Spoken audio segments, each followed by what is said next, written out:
Hello everybody, thanks for joining me for this week's question and answer video. I do these every single Monday. My name is David and I'm answering questions from last week's question and answer video. I encourage all of you, ask questions. It's the best way to heal and recover, to learn what happened to us, to engage with people. So ask me any question you want down below in the description or in the comment box, and I will answer them next Monday in the next question and answer video. I like to give recommendations every week, and I just realized I didn't come up with one. So I'm going to ask you guys, can you, all of you, please, can you just say one thing that really helped you recover or heal, or is helping you right now, healing and recovering from traumatic, emotional, abusive relationships? Something that helped you have better sleep, better dealing with anxiety, helped you with your thoughts, things like this. I'd appreciate that. The comments are always amazing. You guys like my videos, go down and read the comments. Thank you. All right, let's get into the questions. Let's see here. If we can get it to open up. All right. Danica, I don't know where you're from, and that's all I ask. Just give us your locations, please. If you ask a question, just pop in, let us know where you are. It can be, general, not your address. A random video popped up on my feed today. I felt the need to share it with my family. I've been asked to express our family's deepest sympathies. We are sorry and saddened to hear about your loss of Danny. You both brought so much happiness to one another. We appreciate the experience we had witnessing the love you two had for one another. You were each other's joy. She had a personality that lived with yours. She was your rock. Thank you for sharing her with us respectfully from all of us. And those brought really good tears to my eyes this morning when I read that. Thank you, Danica. And thank you to your family. That's very, very nice of you to reach out and say that to me. Thank you. And thank you to your family. It's really nice. Victoria Munez from the Bay Area. Hello, Victoria. Thank you for answering my question, David. I did speak to my therapist. Her advice was to make a list of past events. What are your worries? What are your worries list? What are your worries? List all your boundaries. She told me to make sure you work on it. So when you do see family members, make sure to let them know how you feel about everything on this list. Between you and my therapist, I got this. Awesome. Good to hear, Victoria. Great. I think I had expressed to you last time, and this is what you're reacting to. Every relationship must have terms. What are your terms for every relationship you have, and does that other person, are they aware of your terms and have they agreed on your terms? And what are the terms of the other person in your relationships, and are you aware of what those terms are, or do you know, and do you agree with them? Very important. If you want a relationship with anybody, Victoria, know what your terms are, communicate what they are to them, and make sure they agree on them. Thanks for sharing that, Victoria. JR, I cannot remember where you're from besides North America, United States. Thanks for responding to my comment. You're welcome. There are some girls I could have been more sensitive to because they were young and inexperienced. I think you're very young, aren't you? If I remember right. Things are getting weirder out there. It's better for all of us to only have sex with people we know really well.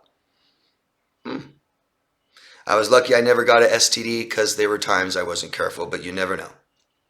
If I go back to hookups, what could happen? So I won't push my luck. It might not be there. I talked to my dad about my mom. I have her blocked for now. I can't deal with her. If I ever find out she got help and can apologize to me and relate to me without putting her sickness onto me, I might talk to her again. You can tell her that, JR. These feelings you have might just help just writing them out, writing a letter to her. You don't have to send it. It's something I suggest to clients that are in similar positions you're in. This is your mother, and you don't have to have a relationship with her anymore. But what you're telling me and everybody here, you can tell her. You can write her a letter and tell her that. Not until you get help, not until this, not until that. Your terms, right? What do you want in a relationship with her? Is she capable of it?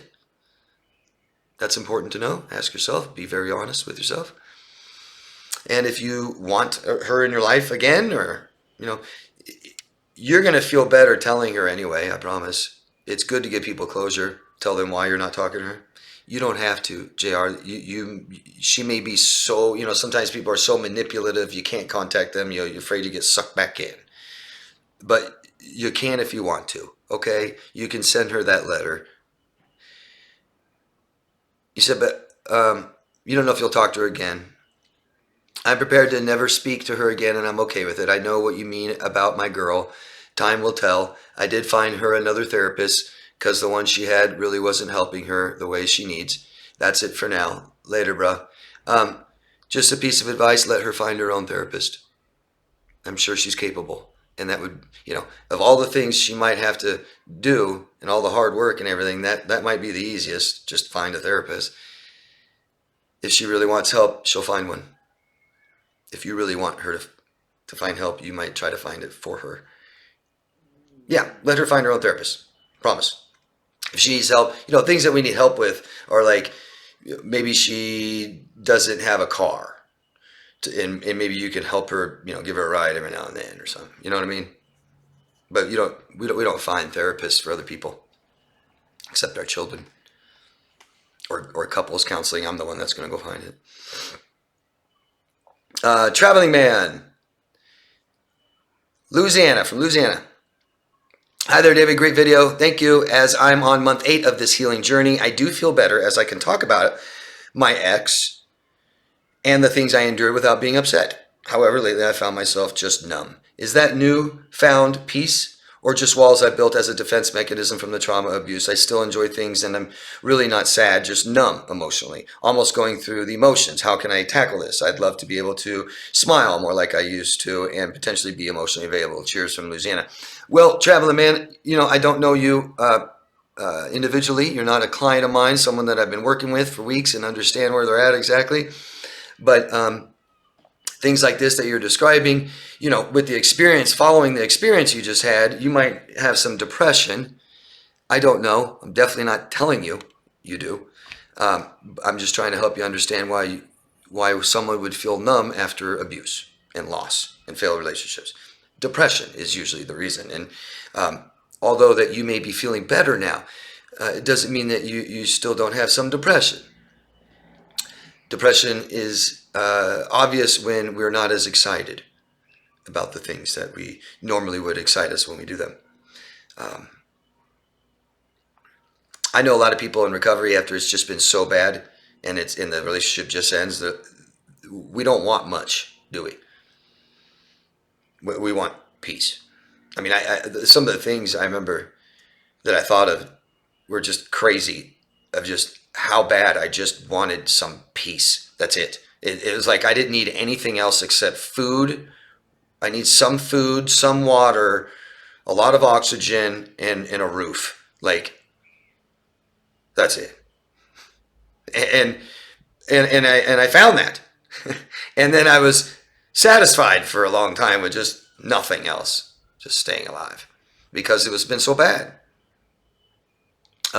There's more to life, isn't there, than just living or staying alive, staying safe. This journey of healing and recovery, it never really stops, because the journey is really about finding yourself, isn't it? Finally learning what we need and how to get it. Finally being totally aware of my feelings and how to process them. Knowing what I want. There's a big one. What do you want? I don't know. You're not going to get it. We've been looking backwards for quite a while. Let's start looking forward. What do you want? I'll leave that there. That usually seems to be the biggest question for people to answer. A lot of times life feels like it's passing us by when it's mundane, when we do the same thing. Change it up. Change it up. New places, new people, try new things. Figure out what you want and start working towards that. What excites you? What gives your life meaning? What's interesting to you? Might not be easy. Happy. I read this comment because Happy I like Happy's comments. Happy says, "Hi, David. I also love to bite on my ice. Keep up the good job with helping and guiding people." Thank you, I will. And I like to chew on ice too. I do. Love it. I've broken glasses from just trying. Salema from France. Hi, Salema. I just watched your video about Are Victims Gullible, and it reminded me of a story that caused me a lot of shame. When my family was either discarding me or hoovering me, I was so lost and confused. I would do anything to make them hate me more when they discarded me, or I would do anything to please them and make them love me as soon as they hoovered me back. What a horrible time of my life. My family advised me to get help from a Moroccan shaman, wizard, Marabout. I don't know what that is. I don't know how these magicians, I hate these people. I don't trust them. I know they worship Satan and deal with evil forces, but to be a good, obedient girl, I let that dangerous man in my life. And when I realized what happened and wanted to talk about it to my family, they rejected me more, and it took no accountability. It makes it more difficult to deal with this type of shame when family members throw us in the arms of the con artist. For years, I lived with the voice of my mom saying to me, "How naive you are. How can I be sure I'm done with that shame?" And so I replied to this comment. You felt the shame then, but do you feel the same now? Is pretty much what I was saying. And then she continued. I tried to not think about it, but if I do, I feel pain and sad and naive, mainly remorse. It hurts. Yes, I never should have let myself go through such a sick experience. When I picture my family with this event, I feel shame and disgust. Wow. I'm sorry, Salema. I'm guessing this is when you're a child still, and beating yourself up as a child of how responsible you should have been. And yeah. So accepting and forgiving. There is nobody on this planet, Salema, to forgive you, really, before you do. I mean, you have to. You have to forgive yourself. We have to accept anything we've done that we don't like. It's the only way we can change it. We have to accept that it happened. Accept that it was us. This wasn't you, Salema. You didn't do this. I should have let myself go through. You shouldn't have let yourself go through such a sick experience. If you're a child, you had no choice. Maybe you're talking about when you're an adult, after you weren't a child anymore, and you still allowed yourself to go through this experience. And if that's true, I'm sorry. The problem is that it felt so bad. That's it. If it still feels bad, I'm sorry. Forgive yourself. Just like you'd forgive someone else. How would you forgive someone else? You'd tell them, reassure them it's okay. Say, "I love you anyway. Let's not do it again." Do that. To yourself. Say it to yourself. Maybe in the mirror, if you have to. Out loud. Maybe to a picture of yourself. Maybe you have a picture of yourself as a little girl when this happened. Maybe.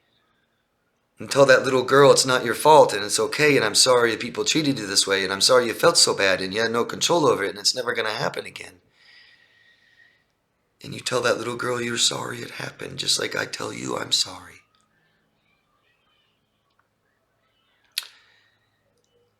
We can alleviate shame by telling ourselves we're good people from now on. By forgiving ourselves for things we've done wrong or bad that still bother us. That's more than guilt. Talk about it.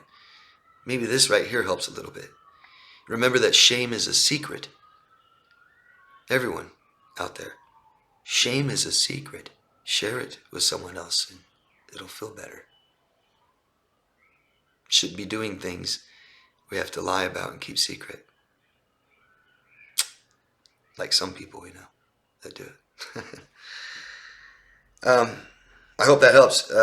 You said, it is more than doing something bad. It is doing something I hate most in this life, dealing with satanic people. I still feel shame and understanding and compassion for myself. Good. Good. Quite complex feelings. Yes, they are. Write them down, express them, tell people, talk to yourself, forgive yourself, say I love you. Shame is I'm a bad person, so you start telling yourself the truth, because you're not. We've all done bad things. You're not a bad person. So you forgive yourself for the things you've done bad, and you say, I don't want to do them again. And you say, I love you. Give yourself a compliment. Say you're beautiful. You're loving. You have so much compassion. Tell yourself these things every day. The shame goes away. And share it. Share it with someone, okay, Salima? Thank you. Oh, and then she wrote here. This is important. I can see the link between trauma bonding and oversharing. This is still Salima from France. It's just a different topic. Because she asked me what the difference between trauma bonding and oversharing is. And I said, well, oversharing would be an opinion. She says, it is so easy to fall in this trap, especially when people ask so fast, personal and intimate questions. Yeah, we have to take our time to respond to everything. It helps mindfulness. It helps with shame. I'm often surprised how quickly people drop questions about my past, my family, my financial situation, my son, etc. I am better at dealing with this now, but yet I find people so strange when they ask these questions. I can't help thinking, what do they care about me or my past or my family? Very strange. Well, boundaries. Boundaries are a measure of my self-worth, and it's my comfort zone, and I can only communicate that to people. So when someone isn't quite sure if it's too, if someone asks me if I have children and I don't, then I'm not really, no. You may not like people asking you about your children. They may not know it's uncomfortable. So we communicate how it feels. That's a little uncomfortable. That feels uncomfortable. Yes, that topic is a little uncomfortable for me to talk about right now. I don't know you that well. I don't want to talk about that. Doesn't feel. And that's boundaries. Boundaries. I'm just describing to you how I feel, where my comfort zone is. Right. I want you in my comfort zone. We have different ones for different people. Yeah. My comfort zone with my friend might be all the way out here, and my girlfriend might be right here. My dog's right here. But this is where I'm comfortable. Oh, you're too close. Oh, you're too far away. Come closer. And someone's asking me questions that make me uncomfortable. I tell them I'm uncomfortable. A stranger, I get it. I get it. We pick our battles, yeah. But what's important is what you said, how you are better. I'm better at dealing with this now. What changed? What is that? What made you better, you think? Maybe just expressing boundaries, and it's not so uncomfortable. People that have poor boundaries, you'll know when you start forming them. They're uncomfortable, even scary. Thank you, Salema. And Victoria again from the Bay Area. Hi, Victoria. Last week I was sleeping in my bed and I heard somebody screaming outside my window. I jumped up, and for that second I thought it was my ex-narcissist. It's been over for years, and I'm still jumping. Will this eventually go away? You will stop jumping out of bed and checking when you stop jumping out of bed and checking. I promise. It really is true. There's nothing else I can say. And so you think of like obsessive compulsive behaviors. It might be kind of what this is a little bit. Have something to do with it, at least your reaction. And we can invest and we can feed it. I can, if I'm worried that there's someone in here in this room all the time, and I keep looking and checking. Nope, no one isn't. Oh, nope, looking and checking again. Nope, there isn't. And I'm sitting right here, and there's, I know it's impossible for anyone to get in this room, but I'm going to go check again because I heard something. This will stop as I stop checking. We're reinforcing that reaction, aren't we? Like Pavlov's theory, but stop checking. Reassure yourself. Okay? There may be something you can do that makes you feel better about he can't be outside my window. You can put a security light, motion light, something, or put a lock on your back fence so can't just walk back there so easily. But we've got to stop. Victoria, I mean, if and we keep checking and he's not there, right? The next step is to stop checking. Figure out maybe a different reaction that you'd like to do. I hope you understand. By checking, we're reinforcing it. And so it'll keep happening. We can change feelings and thoughts with our behaviors over time. Thank you. Andy from Belgium. Hello, Andy. Thank you for all the insights in your videos. You're welcome. Thank you for telling me. They've been a great help to me. 11 months in recovery now. My ex did exactly as you said. Tell me on a Friday she loved me, that I was the love of her life. That night, she cheated on me with her ex. The day after I was at her place, she acted as nothing happened. A month later, she started an affair with her boss, and another month later cheated again with the first guy while having the affair with her boss. I was kept in the fog all the time, and then a little lie exposed everything. One day I may tell you the whole story. Anyway, funny thing is, she's a nurse. She adores the attention she gets from helping sick and elderly people in some weird kind of way. I wasn't aware of her disorder until after the relationship. Oh, you were aware of the disordered behaviors, just not the diagnosis. I think she's somewhere in between BPD and HPD.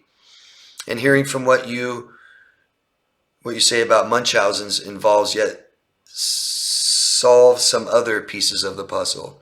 Thanks again. What you do is great. Thank you very much, Andy. What a horrible, awful experience. I hope that's far, far behind you now, meaning that you don't feel bad about it anymore. I hope not. If you do, share this with somebody and get it out and write it out and express how it feels and all that stuff, so we don't have to feel bad anymore. It must have been very traumatic. Just total betrayal trauma.